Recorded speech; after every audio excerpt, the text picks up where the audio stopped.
Hello दोस्तों, मेरा नाम है कुलदीप मेघवाल और आज हम लेके आए हैं साइंस की एक क्लास। तो साइंस की ये क्लास हम पढ़ेंगे जनरल साइंस से संबंधित, जिसमें हम पढ़ेंगे कोशिका के बारे में। कोशिका में बहुत सारे कोशिकांग होते हैं, जिनमें से कुछ कोशिकांग दोहरी झिल्ली युक्त होते हैं, कुछ कोशिकांग एकल झिल्ली युक्त होते हैं और कुछ कोशिकांग बिना झिल्ली युक्त होते हैं। तो इनको हम 3 भागों में बांटेंगे। ये क्वेश्चन कभी कभार एग्जाम में पूछ लिया जाता है। तो यानी कोशिका में पाए जाने वाले अंग क्या कहलाते हैं? कोशिकांग। कोशिकांग को 3 कैटेगरी में डिवाइड कर देंगे हम। नंबर 1, दोहरी झिल्ली युक्त कोशिकांग। कौन से? दोहरी झिल्ली युक्त कोशिकांग। दोहरी झिल्ली युक्त कोशिकांग कौन कौन से? तो 3 ऐसे कोशिकांग हैं जिनमें डबल मेम्ब्रेन पाई जाती है, यानी दोहरी झिल्ली पाई जाती है। तो उनमें नंबर 1 है केंद्रक। केंद्रक आप जानते हो, कोशिका का मुख्य जो निरंतर कार्य कौन करता है? केंद्रक। क्योंकि केंद्रक में क्या पाए जाते हैं? ये अपना केंद्रक होता है, जिसमें पाए जाते हैं गुणसूत्र। गुणसूत्रों पे क्या होती है? जीन। तो ये गुणसूत्र पाए जाते हैं केंद्रक में, और गुणसूत्रों पे क्या होती है? जीन। जीन क्या करती है? आनुवांशिक पदार्थ का एक पीढ़ी से दूसरी पीढ़ी में क्या करती है? स्थानांतरण, जिससे नई पीढ़ी का निर्माण होता है, यानी नई पीढ़ी में लक्षणों का निर्माण होता है। तो एक केंद्रक भी कैसी मेम्ब्रेन वाला होता है? डबल मेम्ब्रेन, यानी इसके एक के ऊपर एक, यानी 2 झिल्लियां पाई जाती है। नंबर दूसरा है माइटोकॉन्ड्रिया। कौन है?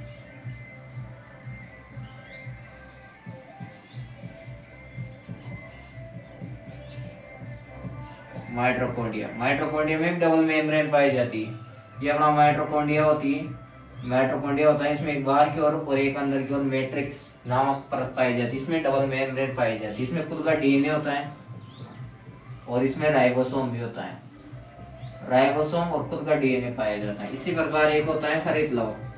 हरित लवक जंतु कोशिका में नहीं पाया जाता है, पाया जाता है पादप कोशिका में।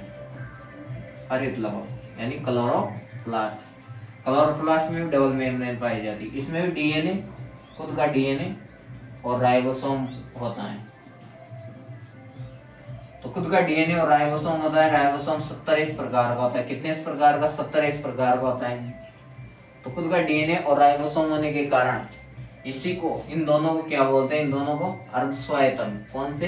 अर्ध स्वायत्त अंग बोलते हैं। इन दोनों को क्या बोलते हैं? अर्ध स्वायत्त अंग, यानी ऑटोनोमस। ऑटोनोमस ऑर्गन बोलते हैं किनको? माइटोकॉन्ड्रिया पर लोगों के खुद का डीएनए और राइबोसोम होता है।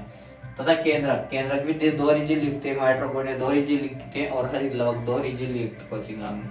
इसके बाद हम पढ़ेंगे एकल झिल्ली युक्त। कौन से पढ़ेंगे? एकल झिल्ली युक्त। एकल झिल्ली युक्त। एकल झिल्ली युक्त में कौन कौन से आएंगे? इनको अंतःझिल्लिका तंत्र भी बोलते हैं। कौन से तंत्र बोलेंगे? अंतःझिल्लिका तंत्र। इनको अंतःझिल्लिका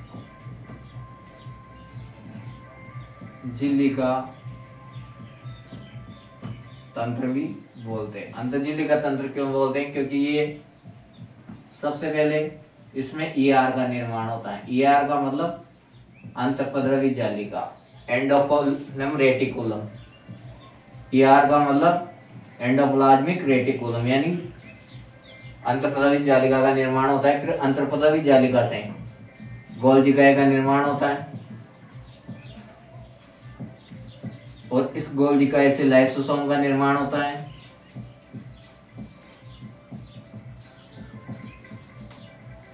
और इस लाइसोसोम से ही रिक्तिका का निर्माण होता है। यह रिक्तिका जंतु कोशिका में छोटी आकार में पाई जाती है और परिधीय भाग में पाई जाती है, जबकि पादप कोशिका में केंद्र भाग में पाई जाती है और बड़ी पाई जाती है। रिक्तिका के बाद एक होता है ग्लाइओक्सिसोम। ये सब क्या होते हैं? एकल झिल्ली युक्त अंग, यानी एकल झिल्ली युक्त कोशिकांग होते हैं जो कि कोशिका में पाए जाते हैं। दोहरी झिल्ली युक्त वाले 3 हो गए, केंद्रक, माइटोकॉन्ड्रिया और हरित लवक। और एकल झिल्ली युक्त हो गया। झिल्लिका तंत्र के अंतर्गत आते हैं एंडोप्लाज्मिक रेटिकुलम, यानी अंतःपद्रवी जालिका, गोल्जिका, लाइसोसोम और रिक्तिका। फिर उसके बाद आते हैं झिल्ली विहीन। नंबर 3 पे आएंगे झिल्ली विहीन।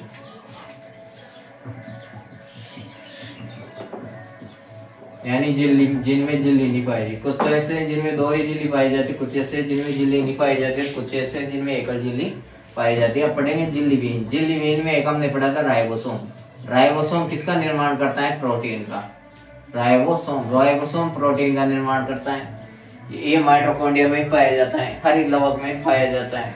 इसी के बाद एक होती है केंद्रिका। क्या पढ़ेंगे? केंद्रिका। और एक होती है तारककाय। इनमें किसी भी प्रकार की कोई झिल्ली नहीं पाई जाती। तारककाय का मतलब सेंट्रियोल। तो ये ऐसे कोशिकांग हैं जिनमें बिना झिल्ली के पाए जाते हैं। यानी राइबोसोम, केंद्रिका, तारककाय, इनमें कोई झिल्ली नहीं पाई जाती। और इधर ऐसे कोशिकांग हैं जिनमें दोहरी झिल्ली पाई जाती है, केंद्रक, माइटोकॉन्ड्रिया और हरित लवक। ये केंद्रिका कहाँ पाई जाती है? केंद्रक के अंदर। ठीक है।